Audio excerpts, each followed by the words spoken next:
جاوے. نوح علیہ السلام کو مسئلہ پیش آیا تو نوح علیہ السلام نے اللہ ہی کی طرف رجوع کیا اور اللہ سے کہا اپنے مسائل کو رکھے اللہ کے سامنے اور پھر اللہ سے مدد مانگی کہ اللہ تو ہی میری مدد فرما دے. تو پھر اللہ کی قدرت کا نظام حرکت میں آیا اور ان کی مدد ہوئی. موسیٰ علیہ السلام کو مسئلہ پیش آیا, فرعون جیسا ظالم بادشاہ سامنے ہے, پوری حکومت اور طاقتور حکومت تھی, فرعون کی حکومت جو مصر کا بادشاہ تھا. موسیٰ علیہ السلام کے مقابل ہوا, کافی سالوں تک چلتا رہا. بالآخر موسیٰ علیہ السلام نے دعا مانگی تو اللہ تعالیٰ نے دعا کو قبول فرمایا اور اللہ تعالیٰ نے اس طاقت اور حکومت کو ختم کر دیا. اس لیے کہ مدد کرنے والا وہی, وہ بڑی طاقت والا ہے, بڑی قدرت والا ہے, اپنے بندوں کی مدد کرتا.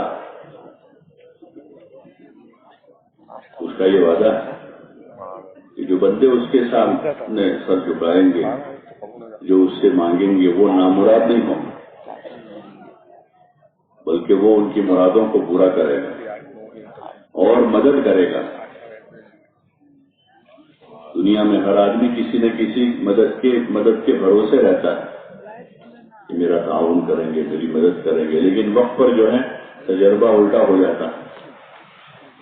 لیکن جو بندے بندیاں اللہ کی مدد کے بھروسے پر رہتے ہیں کہ اللہ مدد کرے گا اور اللہ کو راضی کرنے کی کوشش کرتے ہیں, اسی کی عبادت کرتے ہیں, اسی سے مانگتے ہیں, تو پھر بر وقت اس کی مدد آتی ہے.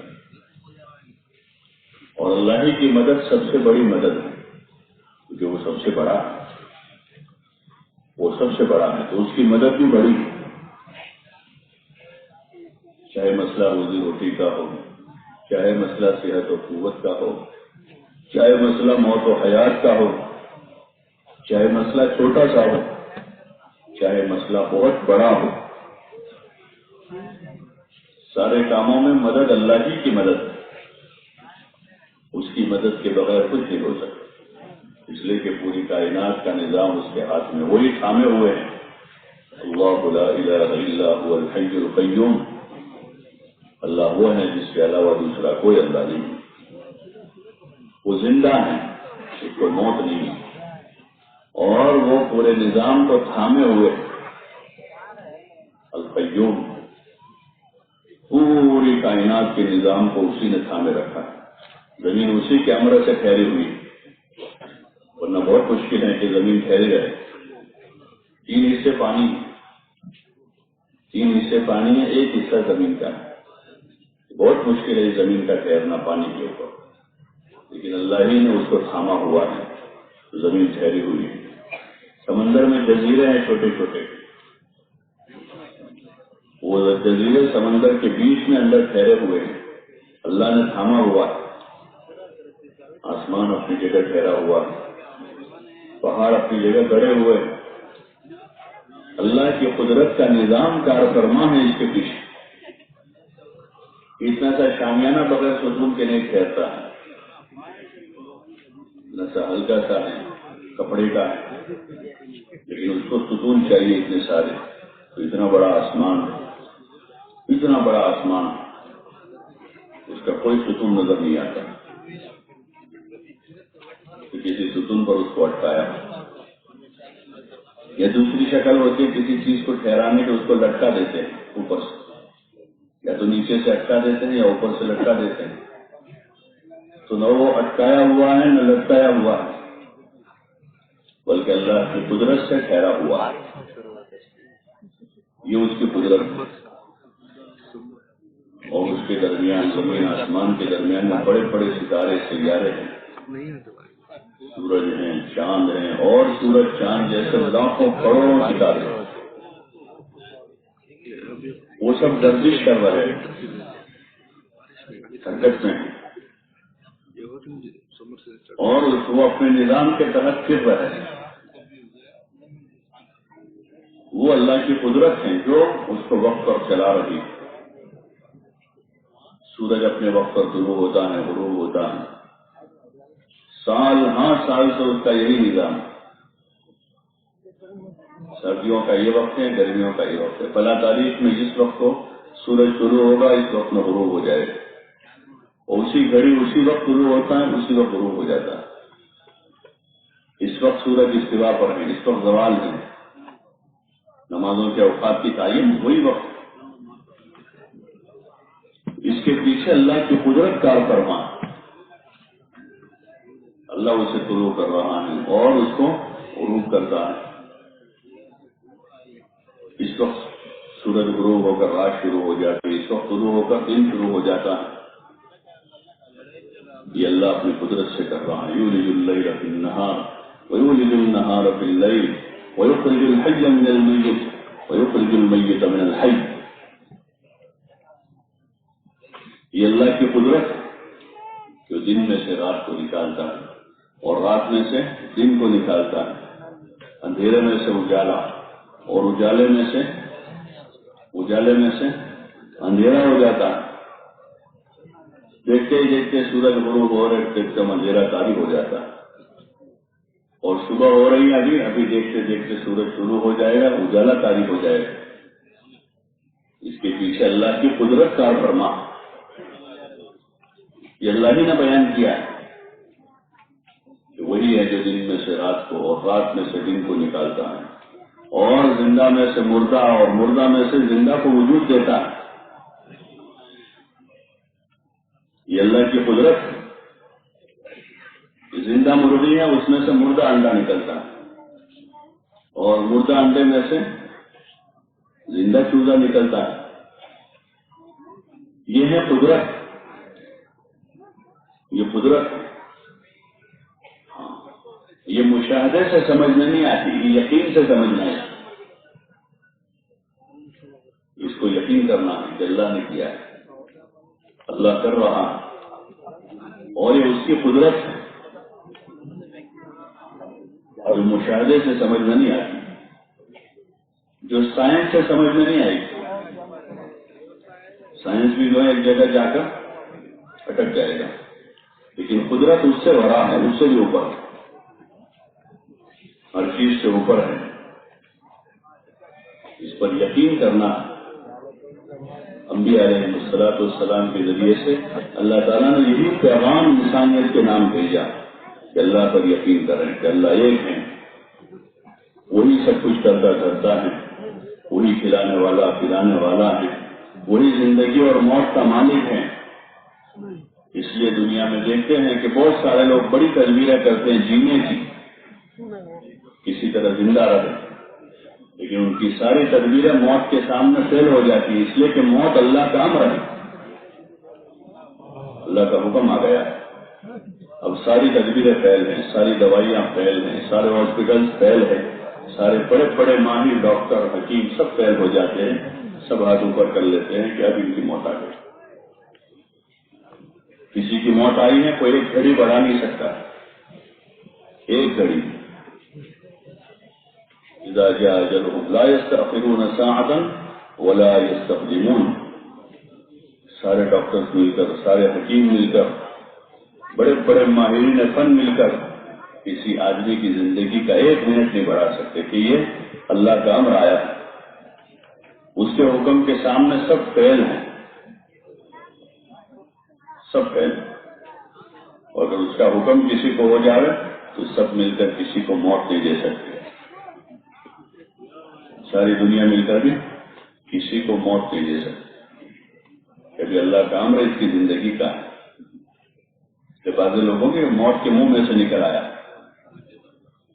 موت کے منہ میں سے نکلا کہ ایسے حالت ہو گئی کہ مر جاتا، لیکن نکل آیا، تو وہ اللہ کا امر ہے کہ ابھی زندگی باقی ہے. تو آدمی شدید بیماریوں کے بعد کھڑا ہو جاتا، بڑے حادثے کے بعد آدمی کھڑا ہو جاتا. لوگ تعجب کرتے ہیں، حیران رہ جاتے ہیں کہ کس طرح زندہ رہا. یہ اللہ کا امر ہے، یہ کسی کا کمال نہیں، بلکہ ایک اللہ کا امر ہے کہ اس کا حکم باقی تھا اس کی زندگی کا، اس لیے آدمی زندہ ہے. اور کسی کی موت کا حکم آ گیا ہے تو اس کی موت کو پوری دنیا مل کر روک نہیں سکتی. یہ قدرت ہے اس کی، ہر چیز پر اس کی قدرت کار فرما ہے. دنیا کی جتنی چیزیں دیکھیں گے، اگر ہم ایمانی نظر سے دیکھیں گے تو اس طرح ہمارا ایمان بڑھتا جائے گا روزانہ.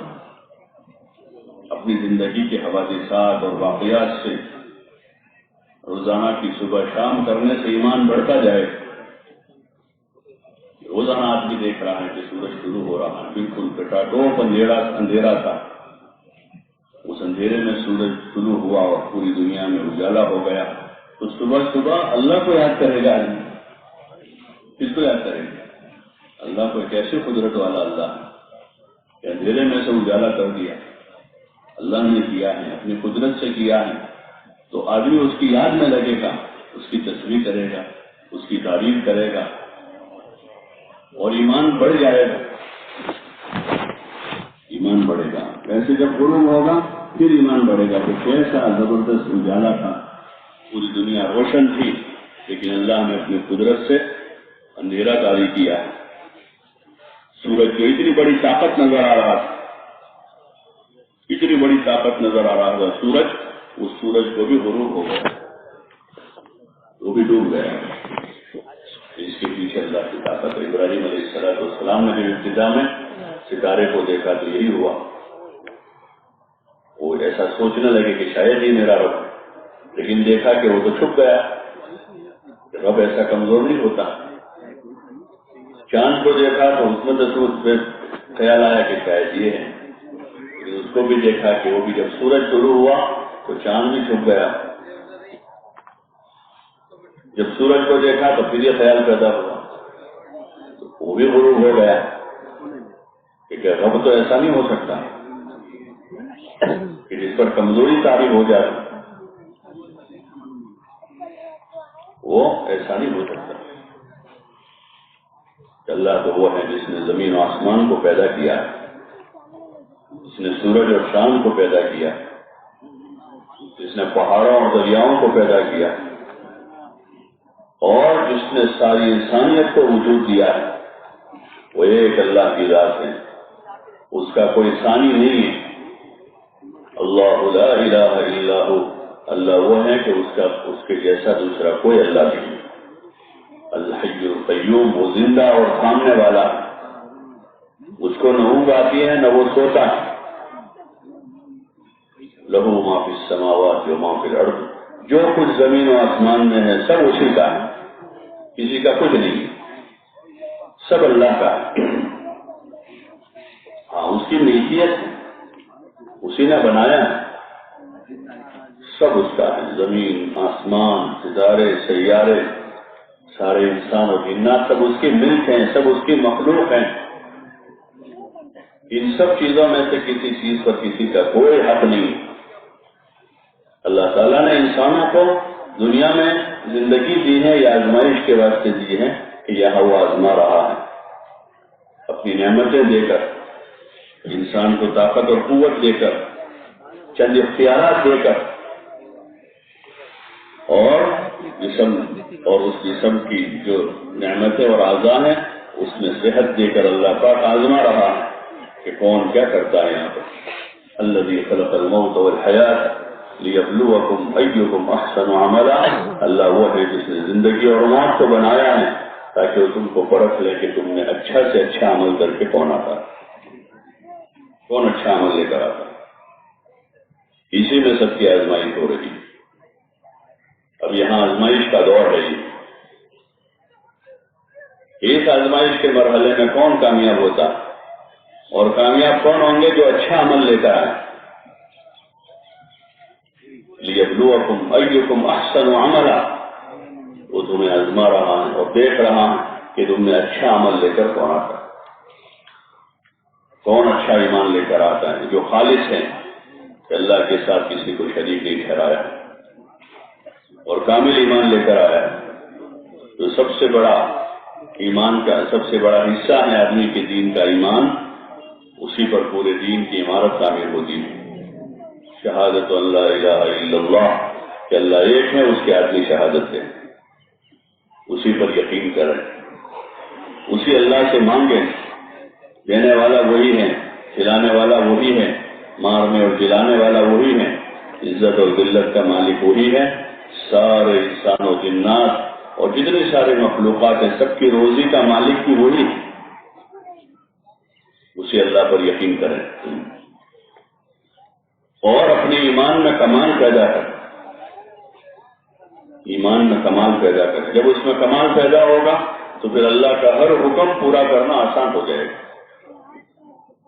جو بھی حکم ہے، ایمان کے بعد نماز کا حکم آئے گا، رمضان میں روزوں کا حکم آئے گا، صاحب مال پر زکوٰۃ کا حکم آیا ہے، صاحب مال پر زندگی میں ایک مرتبہ حج کرنے کا حکم آیا ہے، سچ بولنے کا حکم ہے. اسی طرح بہت سارے نیک کام ہیں جن کو کرنے کا حکم ہے اللہ کی طرف سے. ان کاموں کو بجا لا رہے آدمی نیکی کے کام کرے، اچھے اچھے کام کرے، اچھے اچھے کام کرتا رہے اور ہر برائی سے اپنے آپ کو بچا لے. جتنی برائی ہے، جسم کا کوئی عضو کسی برائی میں استعمال نہ ہو اور زندگی کی کوئی گھڑی کسی برائی میں استعمال نہ ہو. اس لیے کوئی وقت برا کام کرنے کے لیے نہیں، غلط کام کرنے کے لیے کوئی وقت نہیں، نہ صبح نہ شام کو، نہ رات میں نہ دن میں، نہ اتوار کو نہ جمعہ کو. سال بھر کا کوئی مہینہ نہیں جس میں آدمی غلط کام کرے. اچھے کام کرنے کے لیے اوقات کی تعین کی گئی نماز پڑھنے کے لیے کہ نماز ان اوقات میں نمازیں پڑھی جائے. اچھا کام کرنے کے لیے رمضان کے روزوں کی تعین. یہ مہینہ روزوں کا مہینہ ہے جس میں روزے رکھے. یہ ایام حج کے ایام ہیں جس میں حج کیا جائے، اللہ کا ذکر کیا جائے، اللہ کی عبادت کی جائے. ایسے مختلف اوقات میں نیکی کرنے کے لیے انسانوں کو موقع دیا، لیکن برائی کرنے اور گناہ کرنے کے لیے کوئی وقت نہیں، پوری زندگی میں ایک لمحہ بھی نہیں. اور زمین پر کوئی جگہ نہیں بنائی جہاں جا کر آدمی برائی کرے. نہ جنگل میں جا کر کر سکتا ہے، نہ تالاب پہ جا کے کر سکتا ہے، نہ سمندر کے کنارے جا کے کر سکتا ہے، نہ کوئی پارک اس کے لیے بنا سکتا ہے. کہ برائی کرنے کے لیے کوئی جگہ نہیں ہے. ہر وقت نیکی کرے، نیکی کے کاموں میں لگیں. جب ایمان بنے گا اندر تو پھر آدمی کو یہ سوچے گی کہ ہر وقت نیکی کا کام کرے، ہر وقت اچھا کام کرے، اللہ کی عبادت کریں، اللہ کا ذکر کریں، اللہ کی مخلوق کی خدمت کریں. یہ آدمی کو یہ سوچے گی.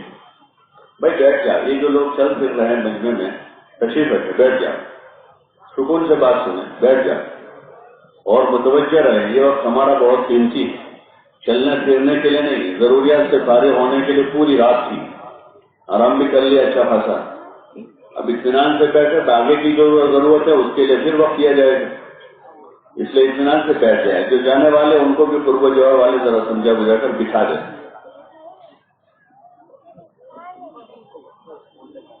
تو جتنا بھی ہمارے پاس وقت ہے وہ وقت اچھے کاموں کے لیے، لیبلوکم ایکم احسن عملا، کہ ہم آزما رہے ہیں، دیکھ رہے ہیں کہ کون اچھا سے اچھا عمل لے کر آتا ہے. اس لیے ہماری دوسری کوشش یہ ہوگی کہ ہم اپنے عمل کو سنواریں اور اچھا عمل بنانا. عمل کرنا بھی ہے اور اچھا کرنا. جیسے دنیا کی چیزوں میں ہر انسان کی کوشش ہوتی ہے، کھانا کھاتا ہے تو اچھا کھانا کھانے کی کوشش کرتا ہے، کپڑا پہنتا ہے تو اچھا کپڑا پہننے کی کوشش کرتا ہے، سواری خریدتا ہے تو اچھی سواری لینے کی کوشش کرتا ہے.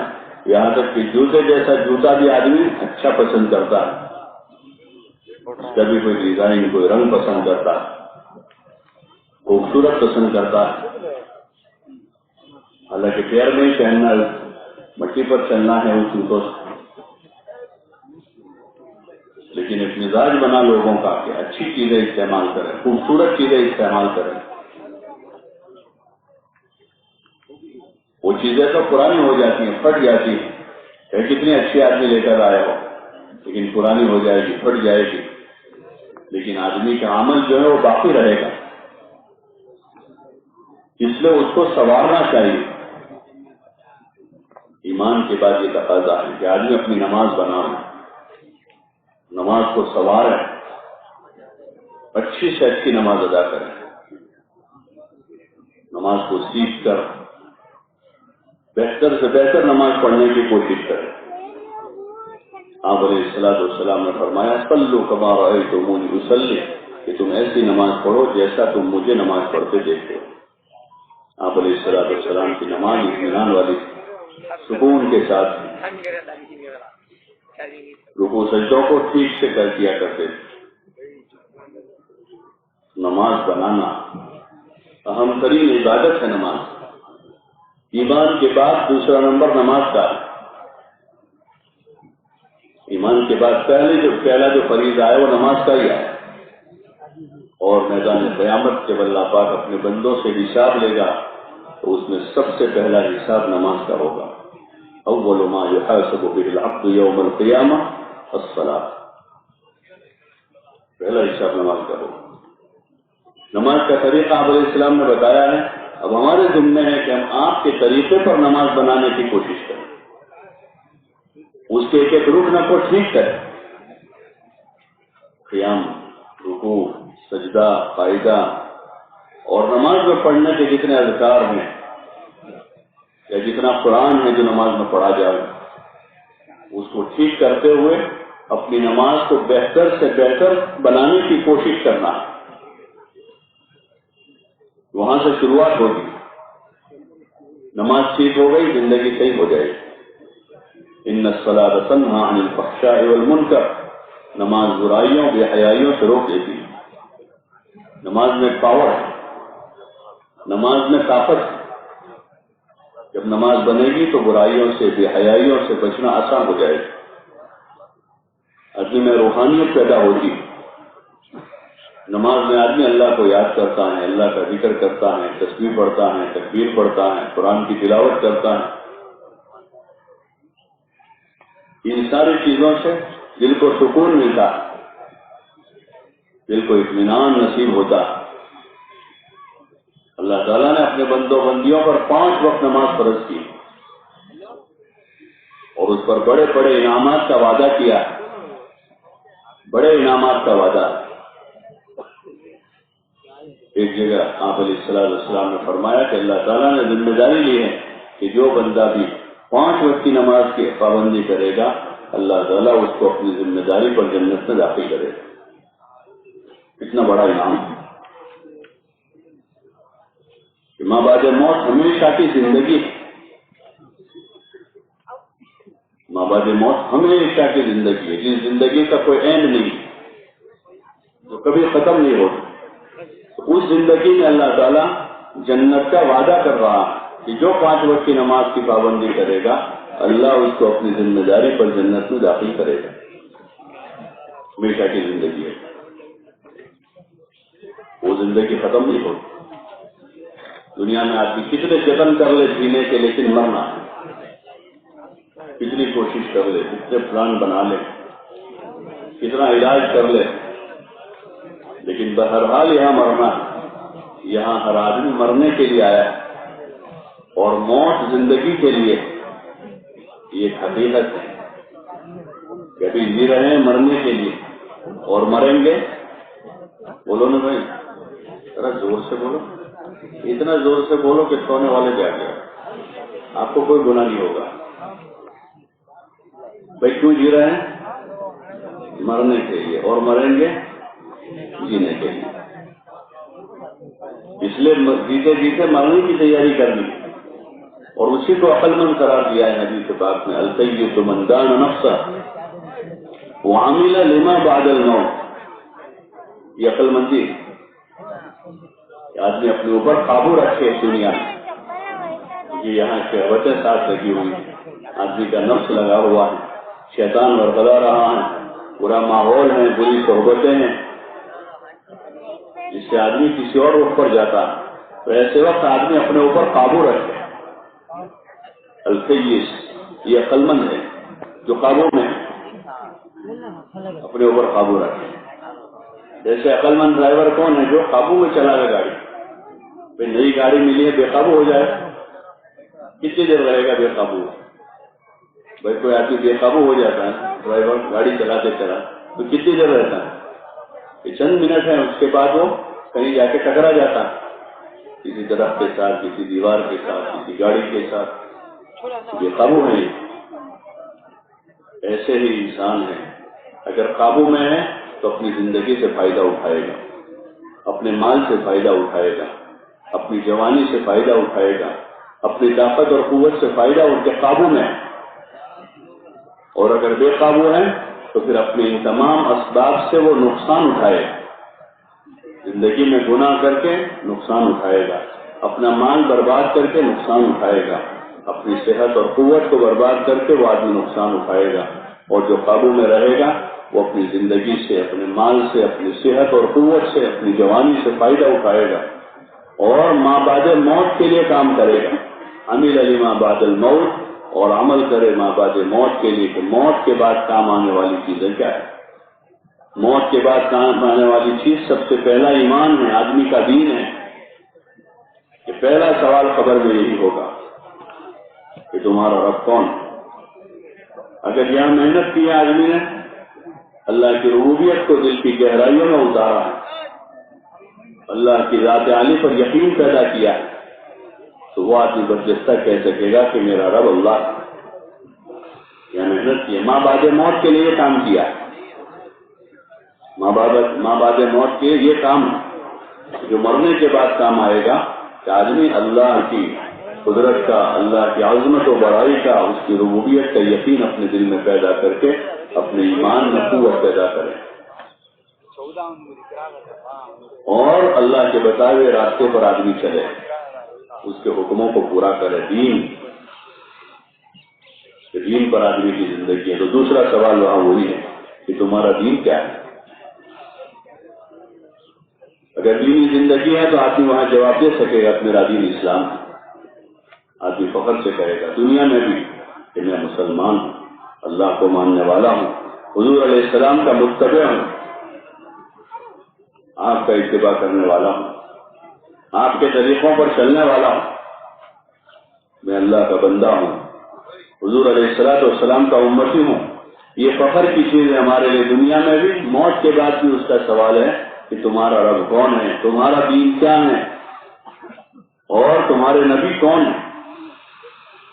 آپ علیہ السلام کو اللہ تعالیٰ نے آخری نبی بنا کر بھیجا، خاتم النبیین بنایا، تمام نبیوں کا سردار بنایا، ساری انسانیت میں سب سے افضل بنایا،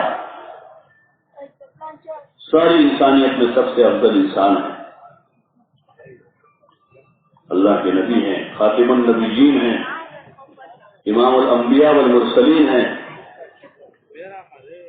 آپ پر ہم ایمان لائے، آپ کو ہم اللہ کے رسول اور خاتم النبیین تسلیم کرتے ہیں، اپنے دل سے مانتے ہیں۔ ایسے ہی آپ کے طریقوں پر کامیابی کا یقین کر کے زندگی گزاریں کہ ہماری کامیابی آپ کے مبارک طریقوں میں، دنیا کی بھی آخرت کی بھی۔ آپ کے طریقوں کو چھوڑ کر کامیابی کا کوئی راستہ نہیں، یہ اللہ کا فیصلہ۔ من یبتغی غیر الاسلام دینا فلن یقبل منہ وہو فی الآخرۃ من الخاسرین، کہ جو اسلام کو چھوڑ کر کوئی اور طریقے پر زندگی گزار کر آئے گا، اللہ تعالیٰ اس کو ہرگز قبول نہیں کرے گا۔ اللہ نے ایک سلسلہ جاری کیا انبیاء علیہ السلام کا، اور ہر زمانے کے لوگوں کو اپنے زمانے کے نبی کے اتباع کا حکم دیا، ایک سلسلہ چلتا رہا۔ سب سے آخری پیغمبر اور رسول امام الانبیاء والمرسلین محمد الرسول اللہ صلی اللہ علیہ وسلم آئے ہیں، اور آپ پر اللہ تعالیٰ نے نبوت کا سلسلہ بند کر دیا۔ اب قیامت تک کوئی نبی نہیں، آپ کو خاتم النبیین قرار دیا، نبیوں کے خاتم ہیں، اور خود آپ علیہ السلام فرما رہے ہیں کہ میں نبیوں کا خاتم ہوں، میرے بعد اب کوئی نبی نہیں، لا نبی بعدی۔ اب قیامت تک آپ کا دین چلے گا، آپ کی شریعت چلے گی، آپ کے لائے ہوئے مبارک اور پاکیزہ طریقے چلیں گے۔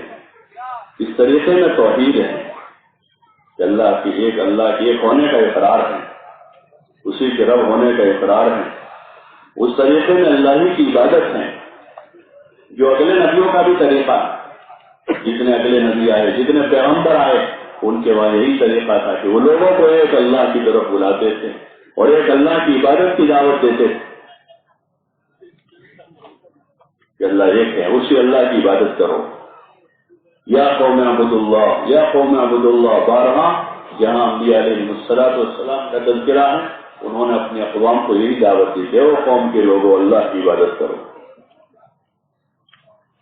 اور ایک طریقہ حیات کیا، اس میں کھانا پینا، اٹھنا بیٹھنا، سونا جاگنا، چلنا پھرنا، خوشی غمی، شادی بیاہ، ہر کام کو کرنے کا ایک طریقہ ہے، اس کو اس طریقے پر بجا لایا جائے. نماز سے وہی مطلوب ہے کہ زندگی اطاعت پر آ جائے.